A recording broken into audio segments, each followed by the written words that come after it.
Hello, everybody, and welcome to the Fearless Floyd Show. As always, I am your host, Fearless Floyd. Today is Tuesday, still Central Time, 11:18 on 7-Eleven. Roll those dice. If you're in Vegas or Atlantic City or Monaco, roll those dice. All right. I want to address something that Nader from the Middle East just presented regarding the control over Iraq by the United States. So, when he says that, it's hard for you guys to really comprehend what that means, okay? Because you have to understand that there's $100 billion in the control of the United States Treasury and the Federal Reserve Bank in combination, okay, from proceeds of oil revenues. All right.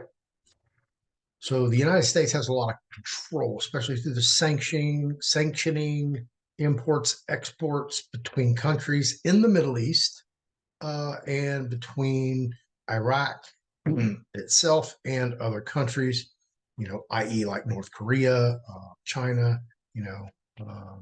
some of those countries that apparently the United States has an issue with. So I wanted to address that and I wanted to explain it to you so you'll kind of like, oh, yeah, well, that makes perfect sense. What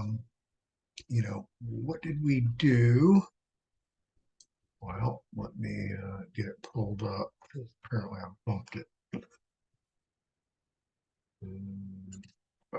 Yeah, here we go. All right, I want to address the video in question. This is it right here. This is Iraq still under the command of the United States. That should be United States. And here he is, Nader. And he just put this out 2 hours ago. And I left this closed caption up here so you can see what he's saying. So Iraq is going to be under the command of the United States for a while. It's gonna boom. All right. And you can go watch this video. Now, why? And what does that look like? Well, all right. Floyd, answer that question since you're Mr. Smarty Pants, right? Okay, here we go, folks. Right icon. It's called the Embassy of the United States, Baghdad. The Embassy of the United States of America in Baghdad is the diplomatic mission of the United States of America in the Republic of Iraq. Ambassador Alina Romanowski is currently the chief of mission. At 104 acres, or 42 hectares, it is the largest embassy in the world. It is nearly as large as Vatican City. Huh. And what is the Vatican City, folks? Isn't that one of the three parts of the unholy Trinity? So what do? Where's our biggest embassy? In the cradle of civilization. I can't make this up, kids. Folks, pay attention. All right. This is what I do.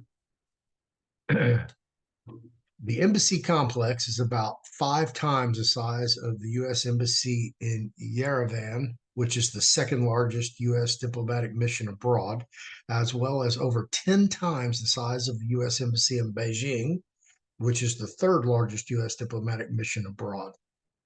Okay, well, let's just go back to the second former, which was the embassy in Beijing, which, of course, that's China, which is the currently the largest population in the world for one country, and that's the second largest U.S. diplomatic mission. But the first one is for Iraq, which has what, like 20 million in population? Huh. I wonder. It's a thought. Here we go, kids. Or sorry, folks. Boom, boom, boom, boom, boom. The embassy opened in January 2009 following a series of construction delays. It replaced a previous embassy, which opened July 1st, 2004, in Baghdad's Green Zone in a former palace of Saddam Hussein. The embassy complex cost 750 million US dollars to build and reached a peak staffing of 16,000 employees and contractors in 2012. The US thereafter embarked on a major personnel reduction that reduced the total staffing to 11,500 in January 2013 and to 5,500 by 2014. Total head count was reduced to 486 by late 2019 and 349 by mid 2020. On 31st of December 2019, the embassy was attacked by supporters of Popular Mobilization Forces militia in response to airstrikes in Iraq and Syria conducted by the United States Air Force the previous Sunday. The embassy was also repeatedly attacked by Iranian-aligned Iraqi Shiite militias and Iranian Islamic Revolutionary Guard Corps following President Trump's order for a drone strike assassination against Qasem Soleimani and Abu Mahdi al-Mohandi say, y'all don't come kill me for massacring those names, please. In Baghdad airport on January 3rd, 2020. Here's the history, basically it's at, that's I guess what it looks like. Chancery building. So they're down to, which obviously housed, okay, this complex housed 16,000 employees and contractors in 2012. So that means it had a, housing for 16,000. It had food for 16,000.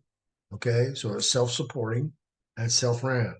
They reduced that by, oh my God, fractions to 349 people.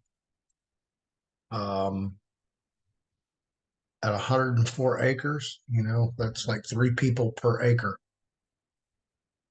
That's spread pretty thin. Wow. So anyway, that's what's going on. So present day new embassy. Well, let's yeah, let's read this one. 2008 to present, new embassy. A new complex for the embassy was constructed along the Tigris River west. Yeah, we want riverfront view. West of the Arbatash Tammuz Bridge and facing Al Kindi Street to the north. The embassy is a permanent structure which has provided a new base for the 5,500 Americans currently living and working in Baghdad. During construction, the U.S. government kept many aspects of the project under wraps. Let's